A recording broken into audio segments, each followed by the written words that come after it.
Assalamualaikum warahmatullahi wabarakatuh. Alhamdulillah bertemu pertama kali dengan saya Bu Embun di pertemuan 1 di mata kuliah Sistem Informasi Manajemen. Semoga kalian sehat semua. Di pertemuan 1 ini saya akan membahas tentang konsep dasar sistem dan informasi. Tapi sebelum saya membahas, saya ingin menjelaskan tentang tugas UAS, yaitu membuat proposal. Membuat proposalnya ini adalah menciptakan ide atau gagasan iptek, tetapi tidak meniru produk baik di dalam maupun di luar negeri, kecuali memodifikasi prinsip atau fungsinya. Proposal ini dalam bentuk makalah dan dipresentasikan secara berkelompok. Jadi nanti kalian buat kelompok, untuk jumlahnya nanti kita bicarakan sesuai juga dengan kelompok mata kuliah lain. Lalu sekretaris mencatat kelompoknya siapa saja dan menyimpannya, lalu dan memberikan kepada saya atau men-share di grup WA. Setelah itu nanti presentasinya setelah UTS nanti melalui YouTube, bukan melalui Zoom ya. Jadi kalian membuat video YouTube, diberikan linknya ke saya, nanti yang lain menonton, silahkan komen. Nanti untuk nilainya yang akan diberikan adalah sesuai dengan komennya. Tugas UAS ini isi proposalnya terdiri dari judul, lalu pendahuluan adalah latar belakang, solusi dan manfaat, lalu ada bab 2-nya ada tinjauan pustaka, bab 3-nya ada tahap pelaksanaan, dan ada daftar pustaka. Itu isi proposalnya. Contoh proposal yang bab 1 ini pendahuluan, yaitu latar belakang. Ini berisi latar belakang permasalahan. Contoh latar belakang adalah misalkan saya ingin membuat tentang sistem kasir supermarket. Latar belakangnya yaitu karena masih manual menggunakan kertas perhitungannya, itu latar belakang. Yang kedua adalah solusi pengembangan. Solusi ini adalah membuat sistem kasir, itu solusinya ya. Itu contohnya. Yang ketiga adalah manfaat program. Manfaat program dari sistem kasir ini adalah memudahkan si kasir dalam menghitung penjualan. Contoh proposal yang bab 2 tinjauan pustaka ini dapat mencari tinjauan pustaka yang terkait dengan judul dengan berbagai sumber seperti buku referensi, jurnal ilmiah atau proceeding, skripsi, tesis, disertasi, internet, media cetak, dan lainnya. Yang bab ketiga tahap pelaksanaan ini adalah perancangan desain produk atau layanan atau produk digital dalam bentuk mockup atau interface atau rancangan layar. Ini adalah tahap pelaksanaan. Dan yang terakhir adalah daftar pustaka menggunakan Mendeley Style apa di edisi ke-6. Nah, itu tadi semuanya di contoh proposal. Sistem penilaian di mata kuliah SIM atau Sistem Informasi Manajemen ini adalah untuk tugas dan kuis serta UTS itu sama 25%, untuk absensi 20%. Jadi usahakan untuk hadir terus dan menyimak apa yang saya jelaskan, lalu mengerjakan tugas karena tugasnya 25%. Setelah itu UAS yang paling besar yaitu 30%. Jadi kalau UASnya nanti tidak presentasi, nilainya akan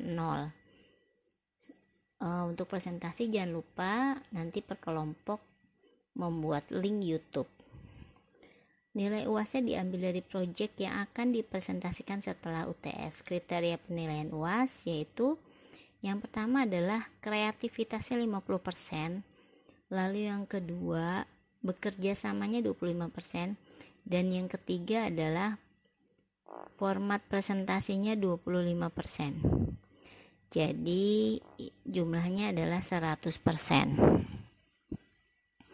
Nah, ini untuk saya akan ada tambahan nanti setiap yang komen atau yang memperhatikan YouTube dari presentasi temannya itu akan mendapat nilai tambah tersendiri. Contoh judul proyek ini ada Berto, ada becak motor turis online, ada Smok, Smart Mobile Parking, Colin, Babe, Gramas, Isus, Kapita, Kampus Pilihan Kita. Jadi ini dibuat judul yang singkatannya itu mempunyai kepanjangan yang bermakna ya. Jadi orang akan penasaran sehingga tertarik untuk melihat proyek kita. Sekarang kita akan membahas tentang sistem informasi. Apa sih sistem? Sistem ini menurut Gordon dan Raymond ini hampir sama. Kalau menurut Gordon adalah Ini golden seperangkat unsur yang tujuannya sama. Kalau yang si Raymond sekelompok elemen yang tujuannya juga sama. Tadi unsur, ini elemen, hampir sama ya, hanya sinonim saja. Karakteristik sistemnya ada komponen, ada lingkungan luar, ada batasan, interface, input, proses, output, dan sasaran atau goal.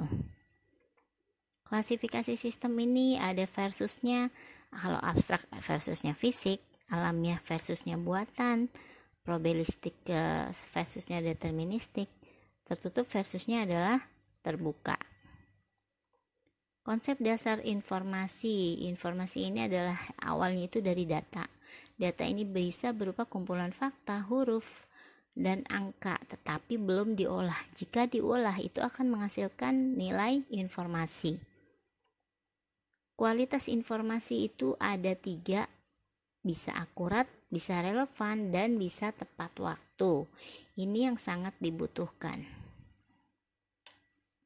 Hospital Information System, sistem informasi di rumah sakit itu ada apa saja sih yang bisa terkomputerisasi? Ada registrasi, consulting, ward, nursing, stores, diet and kitchen, farmasi, OT, ada blood bank, ada laboratory dan radiologi, and more, dan sebagainya. Ini yang bisa kita jadikan aplikasi. Analisa, ini contoh analisa karakteristik sistem informasi pengolahan data pasien pada rumah sakit. Jadi di pasien ini komponennya di rumah sakit ada apa saja sih aktornya? Ada dokter, pasien, administrasi, apoteker, petugas, dan lain-lain. Yang kedua, apa saja lingkungan luarnya? Aktor dari lingkungan luar. Apoteker bisa mengambil dari luar ya, atau pihak penjamin dan pihak penjamin. Yang ketiga, batasannya untuk data pasien itu pasien bisa melakukan pembayaran dan bisa melakukan status rawat, bisa menginap, bisa jalan. Pembayaran ini pasti dengan cash. Yang keempat yaitu interface. Interface-nya ini rancangan layar yang kita buat untuk aplikasinya. Rancangan layar itu yang akan seperti sistem kasir, ada di layar itu layarnya itu bentuknya seperti apa, itu ya, itu kartu pasien, kartu rekam medik. Kalau dokter ini ada resep, kalau yang ini untuk pasien.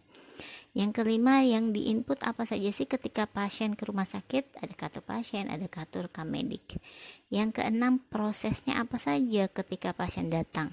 Daftar dulu, lalu dapat memeriksa, kalau dia rawat inap mungkin dapat kamar, dan sampai pelaporan. Laporan ini maksudnya laporan data pasien.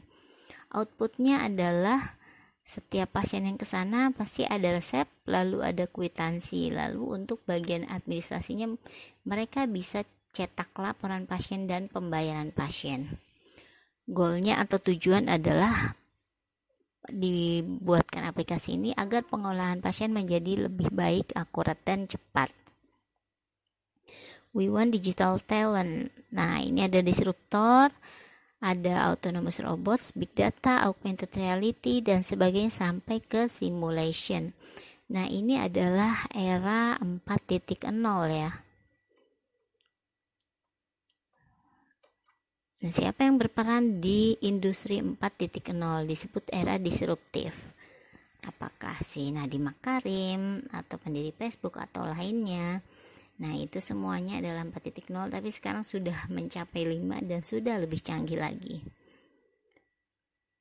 Ini ada banyak sekali bidang-bidang yang bisa diperbaiki pada industri di disruptif 4.0 ya, di era 4.0 ini.